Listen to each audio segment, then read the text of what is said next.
Hello students, आपके अपने YouTube channel जियो life से एटीट्यूड पर आपका स्वागत है। यहाँ हम ज्योग्राफी को बहुत ही इंटरेस्टिंग तरीके से सीखने का प्रयास करते हैं। आज का हमारा विषय हाल ही में आया हुआ चक्रवात, दित्वा चक्रवात और सन्यार्त चक्रवात है। ये चक्रवात क्या होते हैं, कैसे बनते हैं, सारी जानकारी यहाँ हम समझने का प्रयास करेंगे। तो चलिए शुरू करते हैं। सबसे पहले चक्रवात क्या होता है, कैसे बनता है। वायुमंडल में कोई एक ऐसा स्थान विकसित हो जाता है जहाँ प्रेशर जो है बहुत ही कम हो जाता है, लो प्रेशर हो जाता है, निम्न दाब हो जाता है। इस निम्न दाब की वजह से आसपास के उच्च दाब वाले क्षेत्र से हवाएं आकर के उस स्थान पर आना चाहती हैं। जब ये हवाएं उस स्थान पर आने का प्रयास करती है तो कोरियोलिस बल के प्रभाव से हवाएं तेज़ी से घूमने लगती है। इस प्रकार घूमने की वजह से चक्रवात विकसित हो जाता है।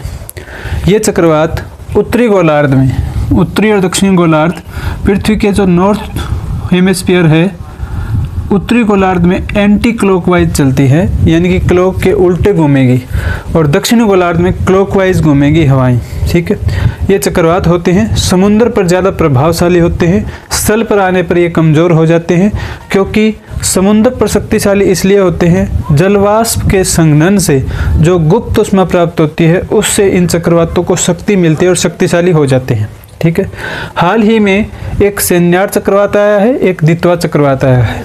सन्यार्त चक्रवात जो है वो 24 नवंबर के आसपास बनना शुरू हुआ और 26 नवंबर तक आते आते कमज़ोर पड़ गया, ज़्यादा प्रभावशाली नहीं रहा, परंतु सुमात्रा के आसपास इसने काफ़ी बाढ़ और तबाही की स्थिति पैदा की। बाकी किसी भी क्षेत्र में ज़्यादा नुकसान नहीं हुआ। मलक्का जल संधि, इंडोनेशिया, इस क्षेत्र में बना हुआ ये चक्रवात सन्यार्त चक्रवात कहलाया। अब बे ऑफ बंगाल जो है वहाँ पर दित्वा नामक चक्रवात जो है वो विकसित हो रहा है। 27 नवंबर को डेवलपमेंट इसका, विकास इसका शुरू हुआ है।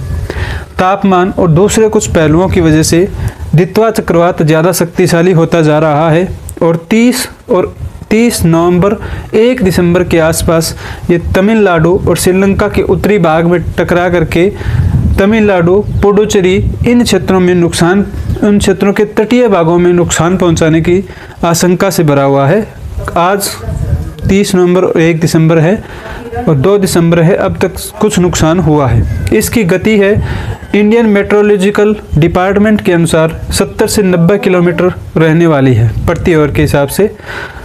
ये बे ऑफ बंगाल, बंगाल की खाड़ी में विकसित हुआ है और तमिलनाडु के तटीय क्षेत्रों को, श्रीलंका के उत्तरी तटीय क्षेत्रों को प्रभावित कर रहा है। इसके प्रभाव से मछुआरों को दिक्कतें होती है, मछुआरों को समुद्र में जाने से रोक दिया जाता है। इस प्रकार इसके साथ ही तटीय क्षेत्रों में बने हुए इंफ्रास्ट्रक्चर जो है वो भी नुकसान उनको होता है। इस प्रकार इनका नुकसान होता है। चक्रवात कैसे बनते हैं, कौन सा चक्रवात आया हुआ है और क्या कुछ है, ये सब हम जान चुके हैं इस वीडियो में। यदि वीडियो अच्छी लगी हो तो लाइक करें, चैनल को सब्सक्राइब करें, आगे से आगे शेयर करें। जब आप लाइक करोगे तब यदि एक हाइप का बटन कमेंट के पास आए तो हाइप अवश्य करें, ताकि ये वीडियो ज़्यादा लोगों तक पहुंच सके और हम और ज़्यादा क्वालिटी अच्छी कर सकें। यहाँ तक देखने के लिए धन्यवाद। Thank you so much.